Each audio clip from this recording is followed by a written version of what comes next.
आपण पाहताय रायगड विधान परिषदेच्या निवडणुका लागल्यात. आपण अर्ज देखील अनिकेत तटकरे यांचा दाखल केला. मात्र या रायगड जिल्ह्यात किंवा या मतदारसंघामध्ये आपलं बलाबल जास्त आहे, तरी देखील आपण त्यांच्या वाटेलाही जागा गेले. मात्र पालकमंत्री पदाचा जो तिला कायम आहे तो अजून भिजत तसंच राहिलं. कसं काय बघताय, किती पालकमंत्री? सर्वप्रथम भरत शेठ गोगावले साहेबांना मी मनपूर्वक वाढदिवसाच्या शुभेच्छा देतो. भरत शेठ असतील, मी असेल, विकास शेठ असतील, आम्ही सगळे माननीय एकनाथ शिंदे साहेबांच्या नेतृत्वाखाली काम करतो. आणि माननीय शिंदे साहेबांनी ज्यावेळी ही जागा आता महायुतीतल्या राष्ट्रवादी काँग्रेस पार्टीला सोडलेली आहे, त्याच्यामुळं क्रमप्राप्त आहे की आम्ही सगळ्यांनी तो उमेदवार निवडून आणणं.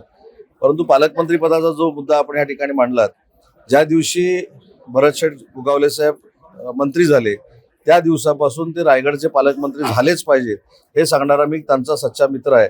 त्याच्यामुळे आजही माझी हीच भूमिका आहे की रायगडचे पालकमंत्री माननीय भरत शेठ गोगावलेच झाले पाहिजे.